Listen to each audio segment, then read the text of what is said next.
Hello everybody, class 8। आज हम chapter करेंगे 14 चुंबकत्व। बेटा, चुंबकत्व क्या होता है? पहले जो लोग होते थे, प्राचीन यूनान देश के लोग जो होते थे, वो क्या करते थे? काले पत्थर से चमत्कार दिखाते थे।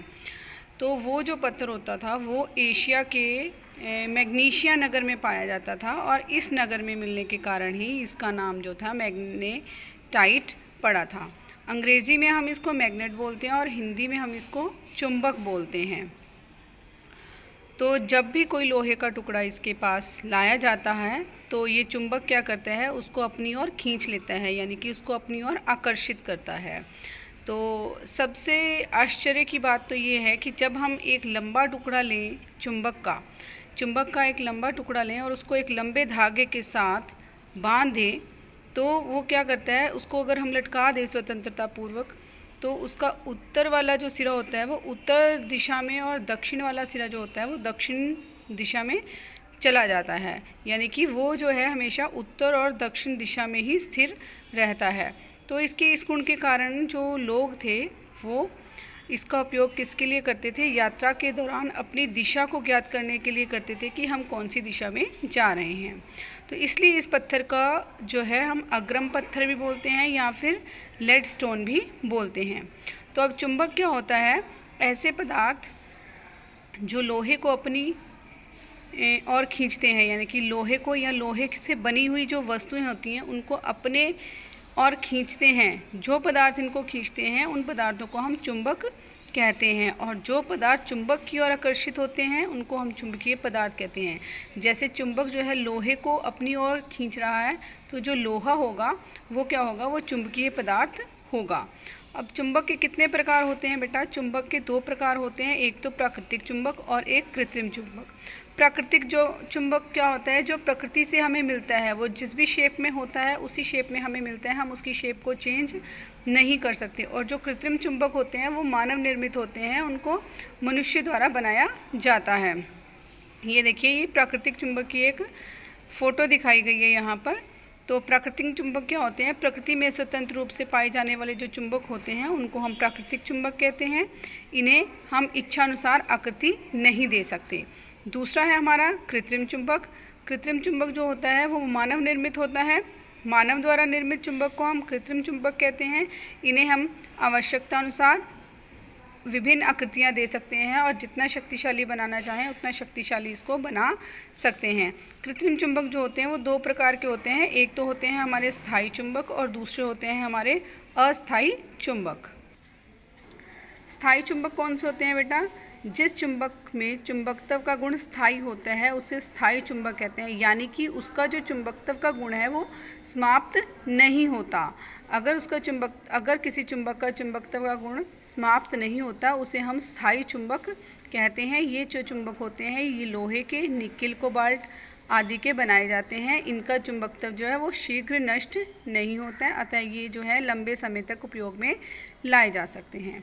दूसरा है हमारा अस्थायी चुंबक। अस्थायी चुंबक जो होते हैं वो हम उनमें हम विद्युत धारा प्रवाहित करके उसको चुंबक की तरह व्यवहार कराते हैं, यानी कि वो अगर हम उसमें विद्युत धारा प्रवाहित करते हैं तो हमारा जो है वो चुंबक की भांति कार्य करता है, और अगर हम उसमें से विद्युत धारा प्रवाहित करना बंद कर देते हैं तो वो चुंबक की भांति कार्य नहीं करता। ये देखिए, जिस चुंबक में चुंबकत्व का गुण स्थायी नहीं रहता है उस चुंबक को अस्थायी चुंबक कहते हैं।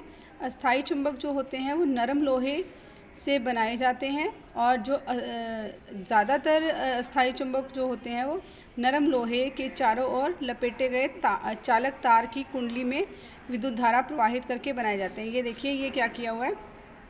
ये एक लोहे का टुकड़ा लिया है और उसके चारों तरफ क्या है? तार लपेटी गई है। ये तार लपेटने के बाद इसको कुंडली के रूप में बनाया गया है। कुंडली में जब विद्युत धारा प्रवाहित होगी तो जो हमारा नरम लोहे का टुकड़ा होगा ये क्या करेगा? ये चुंबक की भांति कार्य करेगा, यानी कि लोहे की चीज़ों को अपनी ओर आकर्षित करेगा। और अगर हम धारा प्रवाहित करना बंद कर देते हैं, यानी कि उसमें से इलेक्ट्रिक करंट पास नहीं करते, तो उसका जो चुंबकत्व होगा वो ख़त्म हो जाएगा। यानी कि जब इसमें विद्युत धारा प्रवाहित नहीं होगी तो ये जो है चुंबक की भांति कार्य नहीं करेगा। तो दो प्रकार के चुंबक बताए हैं मैंने आपको, एक स्थायी चुंबक और एक अस्थायी चुंबक। अब कृत्रिम चुंबक मैंने बताया था जो मानव निर्मित होते हैं, मानव निर्मित जो कृत्रिम चुंबक होते हैं वो उनको हम अपने अनुसार आकृति दे सकते हैं। तो कृत्रिम चुंबकों के नाम जो है उनकी आकृति के आधार पर रखे गए। यहाँ पर ये देखिए, ये आपको कृत्रिम चुंबक दिखाए गए हैं, तो इन्हीं के बारे में बताया गया है। पहला है हमारे पास दंड चुंबक। दंड चुंबक क्या होता है? ये आयताकार और बेलनाकार होता है। ये देखिए, ये आयताकार और ये जो बेलनाकार, ये दोनों क्या है हमारे? ये दंड चुंबक हैं। उसके बाद है हमारा नाल चुंबक। नाल चुंबक क्या होता है? ये अंग्रेजी के अक्षर यू के आकार का होता है। यहाँ पर ये जो दिखाया गया है इसको हम बोलते हैं नाल चुंबक।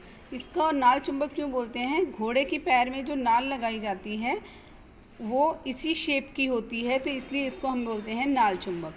तीसरा है हमारा चुंबकीय सुई। चुंबकीय सुई क्या होती है? ये सुई के आकार का होने के कारण इसे हम चुंबकीय सुई कहते हैं। ये जो दिखाई गई है, ये देखो सुई की भांति यहाँ से दिखाई हुई है, तो ये जो है ये हमारी चुंबकीय सुई है। यह अपने मध्य बिंदु पर एक नुकीली कील पर टिकी होती है। यहाँ पर ये देखो, ये एक डंडा लगा हुआ है, इसके ऊपर एक नुकीली कील लगी हुई है जिसका जो मध्य बिंदु है इसके साथ जुड़ा हुआ है, कील के साथ इस सुई का। तो यह क्षैतिज तल पर स्वतंत्रता पूर्वक घूम सकती है। जब ये घूमती है तो इसका जो उत्तर का सिरा होता है वो उत्तरी ध्रुव और दक्षिण का जो सिरा होता है वो दक्षिणी ध्रुव कहलाता है। यानी कि ये तो है इसका उत्तरी ध्रुव नॉर्थ, और ये है इसका दक्षिणी ध्रुव यानी कि साउथ। ठीक है, तो ये हमारा एन जो है ये उत्तरी, और जो हमारा एस है साउथ यानी कि ये दक्षिणी। ठीक है, उसके बाद है हमारे पास चुंबकीय कंपास। चुंबकीय कंपास भी बेटा चुंबकीय सुई जैसी ही होती है, लेकिन यह एक छोटी चुंबकीय सुई होती है जो एक डिब्बी में बंद होती है। यहाँ पर देखिए, ये एक डिब्बी में बंद है और इसके ऊपर क्या है? इस डिब्बी के ऊपर एक शीशा लगा होता है। ये मार्केट में मिल जाती है बहुत ईजीली। आपके फ़ोन में भी आजकल ये मैग्नेटिक जो है कंपास दिखाई जाती है, जिससे आप दिशा जो है वो ज्ञात कर सकते हो। आप लोग अपने फ़ोन में चेक कर सकते हो, जो आजकल स्मार्टफोन आ रहे हैं उनमें भी ये जो है मैग्नेटिक कंपास जो है वो होती है, जिससे हम अपनी दिशा को ज्ञात कर सकते हैं। तो इसके ऊपर एक कांच की प्लेट लगी होती है, इसमें उत्तरी जो सिरा होता है वो उत्तरी ध्रुव कहलाता है और जो दक्षिणी सिरा होता है वो हमारा दक्षिणी ध्रुव कहलाता है। उसके बाद है हमारे चुंबक के गुण। चुंबक के क्या क्या गुण होते हैं? देखिए, मैंने आपको बताया था कि अगर किसी चुंबक को एक धागे के साथ स्वतंत्रता पूर्वक लटका दिया जाए तो इसका उत्तरी ध्रुव जो होता है वो उत्तर दिशा में जाता है और दक्षिणी ध्रुव जो होता है वो दक्षिणी दिशा में जाता है। तो ये इसका गुण है। तो पहला गुण है इसका कि मध्य बिंदु गुरुत्व केंद्र से स्वतंत्रता पूर्वक लटकाए गए चुंबक के सिरे कहाँ जाते हैं? सदैव उत्तर दक्षिण दिशा में ही स्थिर होते हैं। यह चुंबक का दैशिक गुण है, यानी कि दिशा बताने वाला। दैशिक का मतलब होता है दिशा बताने वाला। दूसरा गुण है इसका कि चुंबक जो है चुंबकीय पदार्थों को अपनी ओर आकर्षित करता है, जबकि अचुंबकीय पदार्थों को आकर्षित नहीं करता है। यानी कि अगर आपने कई बार देखा होगा, जो अपने घर में भी किया होगा, कि चुंबक जो है वो लोहे की कील को या लोहे के साथ जाकर चिपक जाता है, लेकिन लकड़ी के साथ वो नहीं चिपकता। जो लकड़ी क्या है वो अचुंबकीय पदार्थ है और जो लोहा है वो क्या हमारा चुंबकीय पदार्थ है। तो चुंबक जो है चुंबकीय पदार्थों को अपनी ओर खींचता है। तीसरा गुण है हमारा चुंबक के सिरों पर चुंबकत्व सबसे अधिक होता है और मध्य में सबसे कम होता है। जैसे ये चुंबक है हमारा, तो इसमें जो इसके सिरे होंगे यहाँ पर चुंबक गुण जो होगा वो सबसे ज़्यादा होगा और यहाँ पर जो चुंबकीय गुण होगा वो सबसे कम होगा इसके मध्य में। चौथा है हमारा कि चुंबक के समान ध्रुवों में प्रतिकर्षण और असमान ध्रुवों में आकर्षण होता है। यानी कि अगर ये देखिए, ये जैसे ये है हमारा, यहाँ पर दिखाया गया है, ये नॉर्थ है, ये साउथ है, यानी कि ये उत्तरी है और ये दक्षिणी है। अगर हम उत्तर को उत्तर के साथ जोड़ने की कोशिश करें तो बेटा ये जो है आपस में मिलेंगे नहीं, एक दूसरे से दूर हटेंगे। और अगर हम इसको दक्षिण वाले से मिलाएंगे तो ये आपस में मिल जाएंगे, आपस में ये चिपक जाएंगे। तो नॉर्थ जो है वो साउथ के साथ चिपकेगा, लेकिन नॉर्थ जो है वो नॉर्थ के साथ नहीं चिपकेगा। तो इसका मतलब यही है जो मैंने पॉइंट आपको बताया कि जो समान ध्रुव होंगे, यानी कि अगर नॉर्थ नॉर्थ होंगे या साउथ साउथ होंगे, उनके बीच में प्रतिकर्षण होगा, यानी कि वो एक दूसरे को आकर्षित नहीं करेंगे, एक दूसरे से दूर हटेंगे। और अगर असमान ध्रुव होंगे, यानी कि नॉर्थ और साउथ अगर असमान ध्रुव होंगे तो वो आपस में आकर्षित करेंगे।